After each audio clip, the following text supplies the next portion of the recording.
Caution! The AJ and Quill show contains D&D content and is intended for a D&D audience. And, besides that, they're really weird. Hi everyone, welcome to Total Party Quill, your stop for monster tactics for Dungeons & Dragons 5th edition. I'm Professor AJ, and with me as always is my better half, Quill the Dragon. Say hi, Quill. Greetings, puny humans.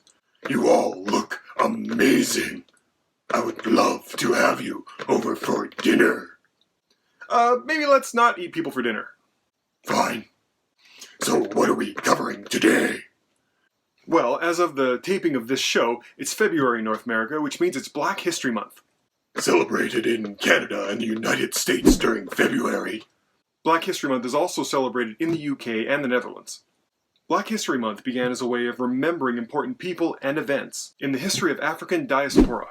In today's video, in celebration of Black History Month and inspired by the late Chadwick Boseman's amazing portrayal of the Black Panther, we're going to be covering the awesomest Fey Black Panther we could think of. the Displacer Beast. Let's get into the lore a little bit. Now, directly inspired by the creatures in the novels by A.E. Van Voigt. In 1939, Displacer Beast showed up in Dungeons & Dragons in 1974 in the Greyhawk supplement. a Displacer Beast is a monstrous predator that takes its name from its ability to displace light so that it appears to be several feet away from its actual location. Now, how this works isn't really understood. It has to do with the vibrational state of the creature in relation to the reality around it, and particularly light. It's less of an optical illusion, and it's more like it's partially shifting in and out of phase with reality. Right, it's kind of like it's almost teleporting. But not quite. And it's important to note that in the lore, this isn't a magical effect. It wouldn't be dispelled by Dispel Magic, or the Center Eye anti-magic effect from a Beholder wouldn't suppress this. This is also one of the reasons they hate blink dogs. The natural blinking ability of blink dogs causes a feedback loop and feels unbearable to Displacer Beasts. Right, this is the reason why Displacer Beast can detect the presence of a blinking blink dog up to 150 feet away. A Displacer Beast resembles a sleek gray cat covered in blue-black fur. However, their otherworldly origins are made very clear by the fact they have 6 legs and 2 long tentacles coming out of their shoulders.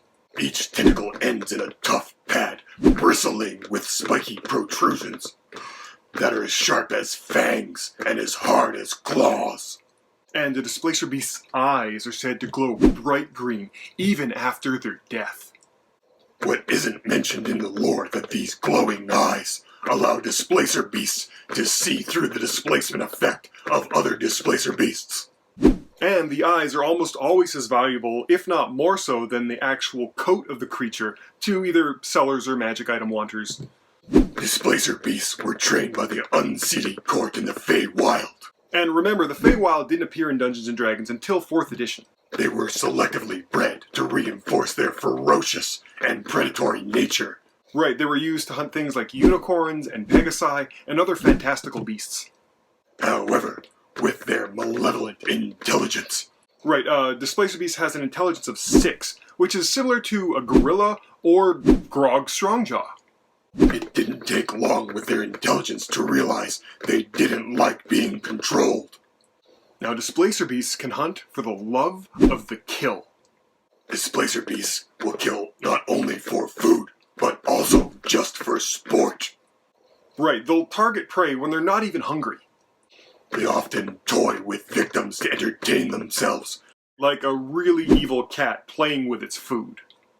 Displacer Beasts will kill their prey using their tentacles. And after the prey is dead, they'll drag the prey away for eating later. Similar to a jaguar.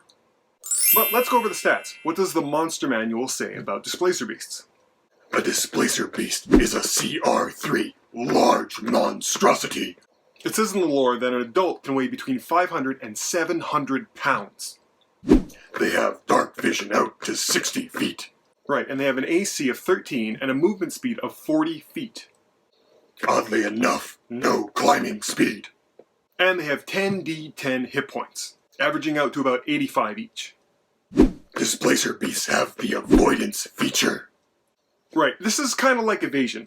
Basically, anytime they have to make a saving throw for half damage versus something, if they save, they take no damage, and if they fail it, they only take half damage.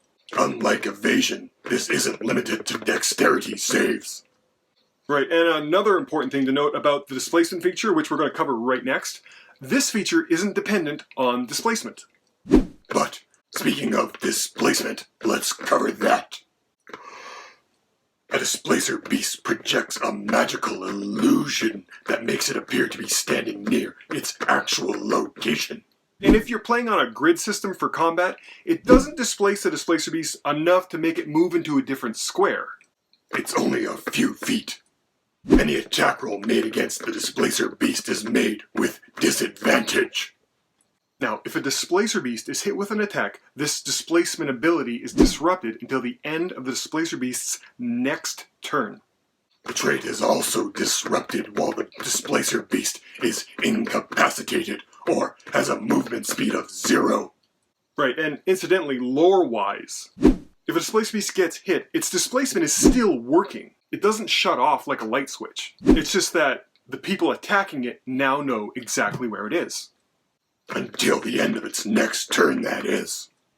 Now, if we look at Displacer Beast's statistics, we see that Strength and Constitution are its 2 highest stats. This makes the ability profile of a melee tank.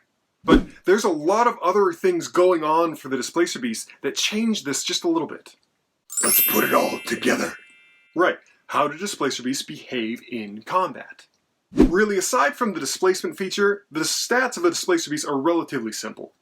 But you need to take into account all the flavor text that you can read inside the monster manual, as well as its displacement ability and the fact that it has reach. All these things play into how it behaves in combat. Now, with an AC of 13, a Displacer Beast has a pretty low AC for its CR level. But causing disadvantage on attack rolls against it effectively give it a +4 or +5 to its armor class. Right, well, this makes it like an AC of 17 or 18 in actuality. The crux is that if it takes any hits, the displacement goes away until the end of the Displacer Beast's next turn. So basically, getting hit once makes it easier to hit the Displacer Beast again until the end of its next turn. Also, anyone who can attack a Displacer Beast with advantage. So like flanking or inspiration or unseen attacker, somebody using the help action, a barbarian using reckless attack, all those things. That advantage will effectively cancel out the displacement. Right, and as we said, it only displaces its image a few feet. This isn't enough to, say, move it into a different square on a battle mat if you were in combat. And using miniatures. Now, a Displacer Beast has an effective reach of 10 feet for its tentacle attack. And it hits as hard as a great sword. Now, this is a great advantage, and it means that a Displacer Beast, when it's attacking, isn't going to get any closer to its target than it needs to. So it will stay at least 10 feet away. And when you read the flavor text, it says that Displacer Beasts demonstrate skill in setting up ambushes. Now, this is a pretty strong indication that they're ambush predators. However, unlike most ambush predators in the monster manual, they don't have proficiency in stealth nor perception. Right, and honestly, if you go to page 274 of the Dungeon Master's Guide and you look up how to make creatures, you could actually, without increasing the CR of a Displacer Beast, give it proficiency in stealth and perception. And in fact, I'd probably give it expertise in stealth. So in their stats, you can add a stealth +6 and perception +3, and it won't increase the CR. Now, you have to realize that a Displacer Beast hunts either for pleasure or for food. A Displacer Beast hunting for food won't mess around. It will attack its quarry until it's dead.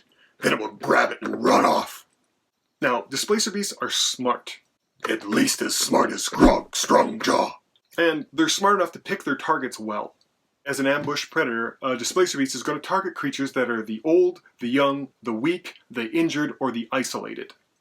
Otherwise known as the stupid or oblivious. Moreover, once it's reduced its target to unconsciousness, a Displacer Beast will pick up a creature in its jaws and dash away. Right, once the target's down, it really doesn't have any more need to stay in combat if it's there for food. And it doesn't state this in the rules, but I'd say a Displacer Beast is allowed to pick up a creature and dash away in one turn, because an unconscious creature grappled doesn't struggle and would count as an object. Right, it's basically just picking up dead weight and running off with it. However, a Displacer Beast hunting for sport will attack, then disengage, and repeat that over and over again until its opponent's reactions force it to respond in a different way. Right, in either case, at the start of combat, a Displacer Beast, if able, is going to be hidden. It's going to wait for an opportunity to attack its prey. Right, and for this, we'd usually say this means when something comes within 20 feet of it. Once a creature is within 20 feet of a hidden Displacer Beast, it will charge in 10 feet and attack with its tentacles. Right, remember the tentacles have a 10-foot reach, so it can attack from that far away. It will go after any old, young, injured, weak, or isolated opponents. Now, it's going to use its multi-attack to target one of those kind of creatures from 10 feet away. Then it will use its movement to run away. Now, because the Displacer Beast had reach and was 10 feet away, it's not going to trigger an opportunity attack when it leaves the opponent. A Displacer Beast will repeat these hit-and-run tactics until the opponents are unconscious or dead. If it was hungry, it'll probably take them to feed on them, and if it wasn't hungry, then it will probably take them and stash them to feed on them later. Either case, it will pick up its unconscious prey and dash away. Now, a Displacer Beast will use the disengage action, and we're iffy on saying that because disengage as an action usually implies some kind of training. But it's also okay to say that creatures that are naturally stealthy or combat-oriented might know how to disengage naturally. A Displacer Beast will disengage when engaged with multiple melee opponents at the start of its turn, and if it's being attacked without disadvantage. In this case, it will use its disengage to leave combat, probably not returning. It will use its disengage, moving in such a way as to get out of the reach of its melee opponents. And it will take opportunistic cover from any ranged opponents. This means it will put other opponents between itself and any ranged opponents to get half cover. And it's going to do its best to try to negate any possible advantage that the opponents would have, like say they're flanking it. If you use the optional flanking rules. Now, when it's reduced to 1/4 of its total hit points, we're going to say that a Displacer Beast suffers a morale failure and will then dash away from combat. Or disengage and move away depending on how many melee opponents it's engaged with. And that's pretty much it. A Displacer Beast is going to use these hit-and-run tactics to wear down any opponents either for fun or for food.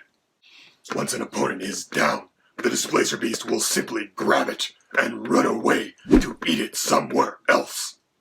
And when reduced to 1/4 of its hit points, it's going to run away from combat. Now, normally at the end of our videos, we have Quill's Joke of the Day. But we're not doing a joke today because we want to be very serious for a moment. Because it's Black History Month, we want to encourage everyone out there to find, learn about, and celebrate any Black entertainers, content creators, influencers, anyone that you can find. Do what you can to lift them up, celebrate them, love them, support them. For Black History Month, we want to highlight and celebrate as many Black content creators and people and individuals as we can. It's unfortunate in this world, but even great people like Critical Bard and Christina Ariel, both very recently, as of the date of the filming of this video, suffered tremendous abuse online for no good reason. It's despicable. Celebrate them, support them if you can. There's also a ton of great people that we want to highlight, like B. Dave Walters, Mika Burton, TJ Storm, Carrie Payton, Phil Lamar, at Quiddy, Motherland RPG, and Rivals of Waterdeep for their amazing content and contributions that they're putting out into the world. We also want to celebrate all the people behind the scenes helping this content to be created. Check them out, follow their stuff, look them up. These people are amazing, and there's so many great Black entertainers and content creators out there that you will never ever be short for something amazing and wonderful and inspiring to watch. And if you don't know how or who to support, just ask. Right, we asked. And in all honesty, we got some amazingly helpful and heartfelt responses. And we also got some pretty ignorant responses too. But don't let the possibility of getting these ignorant responses change you from wanting to support and help and celebrate any Black individual or content creator or entertainer or anybody. Do your best to love everybody, always. And to all the amazing and talented Black presenters and content creators and entertainers, we know you don't hear this enough, but we want to say, we love you. We love you. Now, I know our love might not mean very much, but we honestly mean it. And we want to tell you this world is absolutely a much better place because you're in it. Thank you. Right. Thank you all so much. We love you. Everybody try to love each other and have a good one. Bye.